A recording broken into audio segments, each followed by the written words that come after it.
hadeer dhismihiisu waa intaas, ardayda dhigata tiradu waa intaas, macallimiintu waa intaas soo sheegay. waxyaalo fara badan oo ka qabiya macadka ka qabiya way jiraan.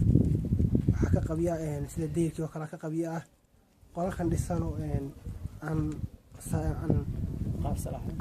qaar salaxnayn qaar cag dhignayn way jiraan. howlkii shirarka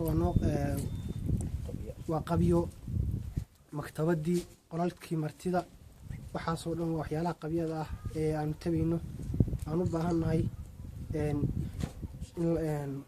loo dhiso. ardaydu dee qolalka aan salaxnayn iyo kuwa aan cag dhignayn waxay ku dhigataa. macadkan sidii lagu bilaabayna dee waxaa lagu soo bilaabay awal guri kira ah oo sarab ah baa lagu bilaabay. ilaahay subxaana wa tacaala mahadi haddeer halkaas marayaa, dhismaha fiican baa haddeerta u diyaarsan. wixii kale ka dhiman insha allah ilaahay subxaana wa tacaala waxaan ka rajaynayaa in ilaahay subxaana wa tacaala si fudud noogu dhammaystiro. dhammaan dadka mutadawiciinta ah ee dar ilaahay wax ula baxaya waxaan ku boorinaynaa dadka walaalahooda goobta waxbarashada ah ee qabyada u badan wax ku dhiganaya inay waxay ku tari karaan ay ku caawiyaan baan ka codsananaa.